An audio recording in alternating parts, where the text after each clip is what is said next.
Vous aimez manger, bien manger, voire très bien manger. Ça tombe bien, le Caspro nouveau est arrivé. Sélection des meilleures tables de La Réunion. Il est ici même. Pour en parler, son auteur, Thierry Kasprowicz, et deux lauréats, Samuel Tétart, chef de la Case Pité à Saint-Louis, Kevin Minacci, chef du Dila Morgamine. Bonsoir messieurs. Bonsoir. Merci beaucoup d'être avec nous. Peut-être honneur au guide d'abord pour commencer. Thierry, qu'est-ce qui vous a surpris? Qu'est-ce qui vous a marqué cette année dans les assiettes? Beaucoup de choses, beaucoup de choses. On a bien noté cette année, et ça germait déjà l'année précédente, la tendance à la créolonomie, c'est-à-dire travailler les produits locaux, leur donner une dimension gastronomique.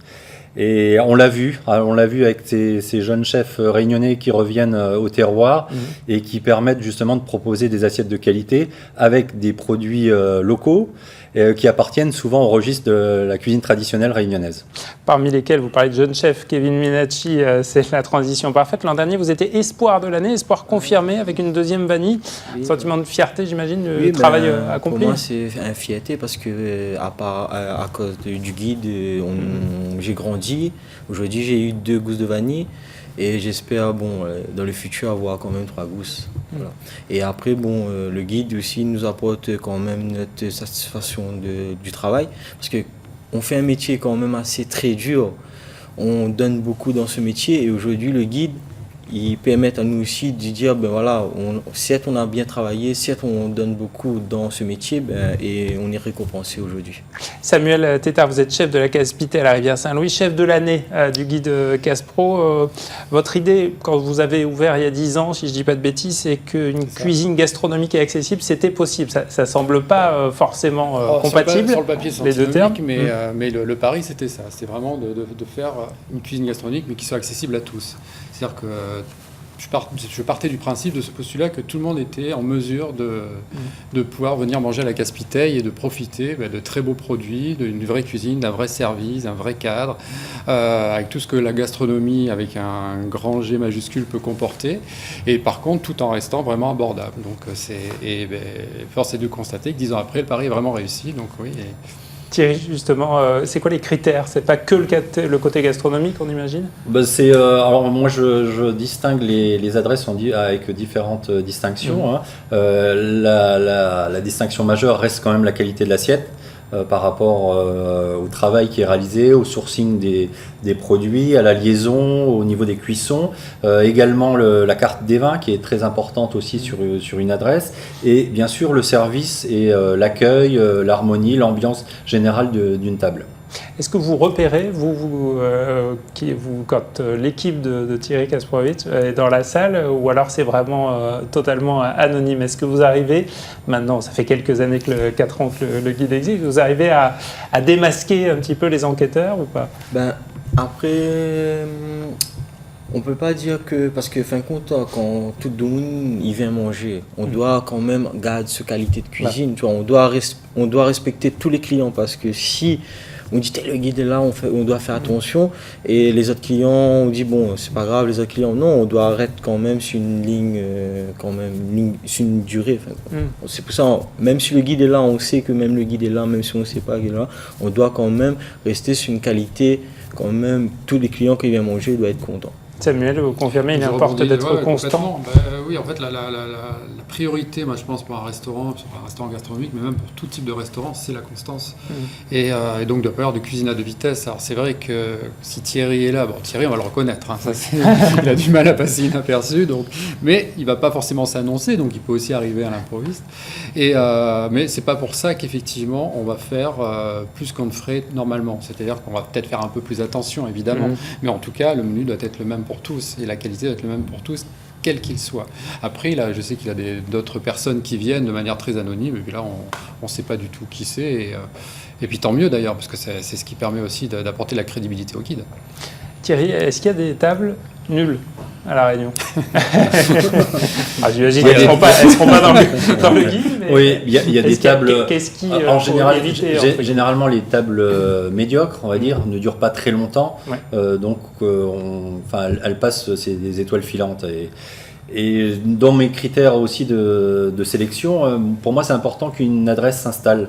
C'est-à-dire que je ne vais pas aller visiter une table qui vient d'ouvrir, je lui laisse le temps de s'installer et ensuite de pouvoir faire une visite, deux visites, une contre-visite. Mais généralement une table qui est mal gérée ou qui ne propose pas une cuisine quand même qui est adaptée à la clientèle, elle ne dure pas très longtemps malheureusement. Comment est-ce qu'on élabore une carte avec un budget qui est abordable, Kevin? Comment est-ce qu'on fabrique finalement le prix d'une assiette? C'est quoi qui est pris en compte? Comment on réfléchit à tout ça? Moi, quand je réfléchis avec toute mon équipe. Et après, je réfléchis aussi par rapport aux fournisseurs, les commandes, tout ça, par rapport aussi, on travaille beaucoup avec les fournisseurs. Et aussi, surtout, moi, ce qui est bien avec au Dynamo Gabine, ce que moi j'ai mis au Dynamo Gabine, c'est pour ça aussi aujourd'hui, j'étais jeune espoir, aussi avoir de gousses aussi cette année. C'est que nous, on est libre. Enfin, ce qui est bien au Dynamo Gabine, on est libre, on fait ce que on veut, mais on a une carte quand même assez stricte, mais on peut élaborer tout plat on veut avec les produits, avec les fournisseurs. Samuel, on peut cuisiner pas cher, mais bien. Ah, complètement, ouais. Il faut partir de la saison, la saison nous donne les produits, on les sélectionne sérieusement, et à partir de là, effectivement, on cuisine. On n'est pas obligé d'acheter des produits hors de prix pour faire de la grande cuisine. On peut faire de la cuisine avec des produits très simples du quotidien à partir du moment où on va essayer justement de les travailler. Alors c'est toujours du travail, hein, ça va passer par un gros travail d'équipe, mais on n'a rien sans rien. Mais par contre, on peut effectivement, avec quelque chose de vraiment très simple, bien assemblé, bien assaisonné, bien travaillé, arriver effectivement à sortir une assiette excellente. Thierry, vous confirmez, parce qu'il y a les budgets malins tout à fait. également. Alors, ce que je voulais souligner, c'est important sur le guide, on a une catégorie budget malin où on propose justement des formules, des menus à moins de 20 €, mais avec une qualité de cuisine.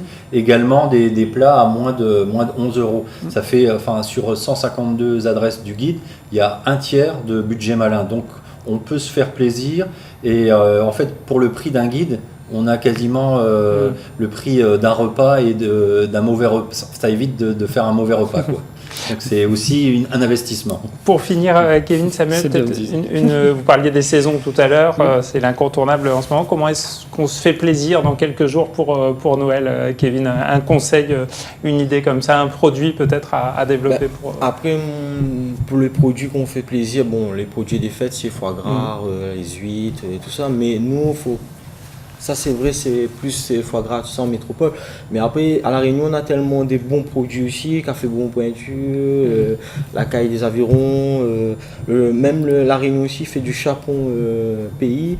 Voilà, même les CFPI, on a quand même des bons produits et franchement, tous ces produits-là, on peut mettre quand même en valeur et faire des jolies choses pour les fêtes.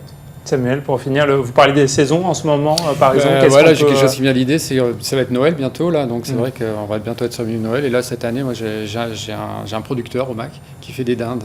Des dindes fermières, des dindes bio fermières qui sont vraiment de très très bonne qualité. Et je pense que cette année, je vais faire de manière très traditionnelle une dinde pour Noël. Oui. Comme quoi le classique peut être comme moderne. quoi le classique. Alors après, on va le moderniser. Et je trouve très appréciable que justement ce producteur fasse cet effort de faire ce type de volaille. Pas loin de chez moi en plus. Donc oui, on va la mettre à l'honneur. Oui. Ça me met l'eau à la bouche. Merci beaucoup en tout cas d'être venu.